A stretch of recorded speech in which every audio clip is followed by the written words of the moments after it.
শংকৰ সংঘৰ অধিৱেশনত কিয় কোনো ধৰণৰ বিশৃংখলতা বা বেমেজালি দেখা নিদিয়ে? কিয় ইমান নিখুঁত পৰিপাটিকৈ অনুষ্ঠিত হয় শংকৰ সংঘৰ অধিৱেশন? লাখ লাখ মানুহৰ ভিৰ হয়, হাজাৰ হাজাৰ মানুহে একেলগে খোৱা লোৱা কৰে, একেলগে থাকে, অথচ কত তিলমানো খেলি মেলি নাই, কিয় নাই? ইয়াৰ নেপথ্যৰ কাৰণটো আমি আপোনালোকক আজি জনাব খুজিছোঁ। যোৰহাটৰ মবন্ধা এৰালতলীত প্ৰয়াত বৈষ্ণৱ পণ্ডিত সোণাৰাম চুতীয়া সমন্বয় ক্ষেত্ৰত অনুষ্ঠিত শংকৰ সংঘৰ অধিৱেশনত লাখ লাখ মানুহ ইতিমধ্যে উপস্থিত হৈছে। উদুলি মুদুলি হৈ পৰিছে সমন্বয় ক্ষেত্ৰ।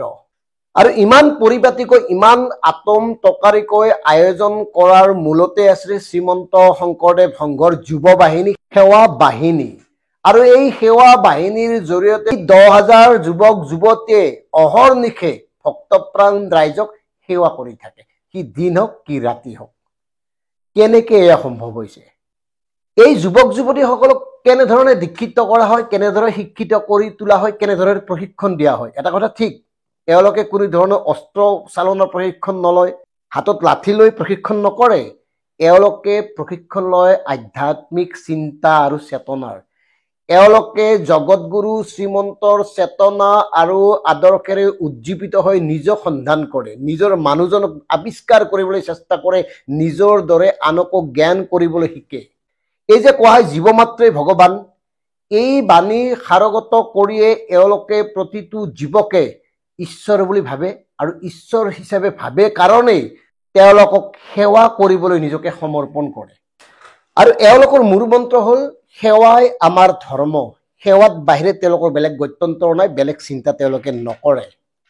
1997 চনৰ 8 অক্টোবৰত দৰঙৰ চিপাঝাৰত এই যুৱ সেৱা বাহিনী গঠন কৰা হয়।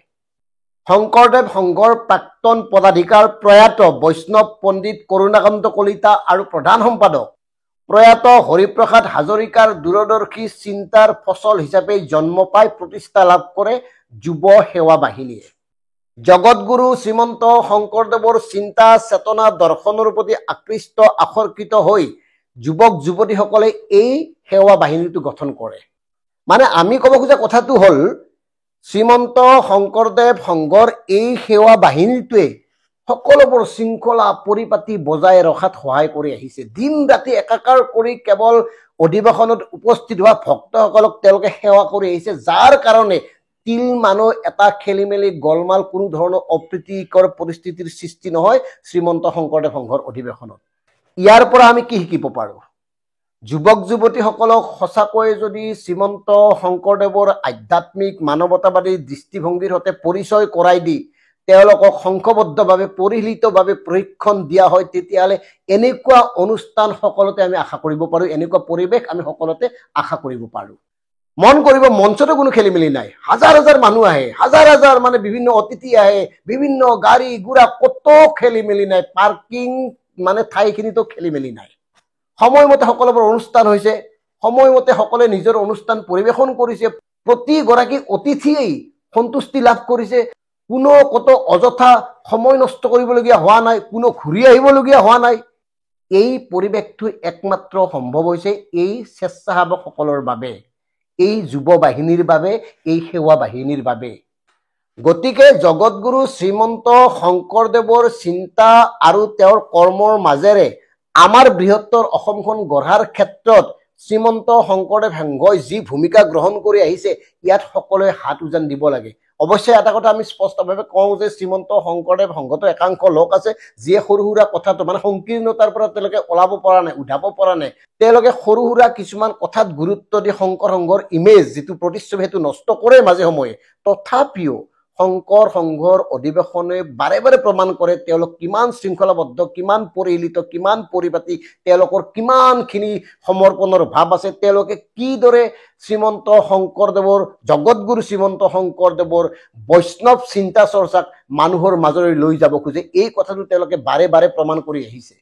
গতিকে অসমৰ যিমানবোৰ জাতীয় অনুষ্ঠান আছে, যিমানবোৰ জাতীয় সংগঠন আছে, যিমানে কোটি কোটি টকা ব্যয় কৰি খৰচ কৰি আপোনাৰ অনুষ্ঠান আয়োজন কৰে, তেওঁলোকে শংকৰদেৱ সংঘৰ পৰা শিকিব লাগে, শিকা উচিত।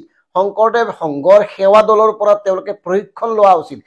সেৱাই আমাৰ ধৰ্ম, এই সেৱা বাহিনীৰ এই শ্লোগানটোৰ পৰা এটা কথাই আমি বুজিব পাৰোঁ যে নিজকে আৱিষ্কাৰ কৰি নিজৰ দৰে আনকো যদি ব্যৱহাৰ কৰিব পাৰোঁ, তেতিয়াহ'লে কত মানে অনাকাংক্ষিত পৰিৱেশ পৰিস্থিতিৰ সৃষ্টি হোৱাৰ সুযোগ নাথাকে।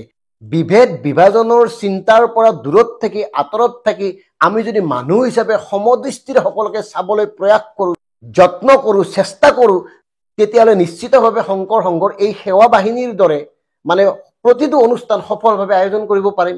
শেষত ডিকেবি ফেক্টে জগতগুৰু শ্ৰীমন্ত শংকৰদেৱৰ শ্ৰীচৰণত সেৱা জনাই শ্ৰীমন্ত শংকৰদেৱ সংঘৰ এই অনুষ্ঠানটোক সশ্ৰদ্ধ প্ৰণিপাত জনাইছোঁ। ধন্যবাদ।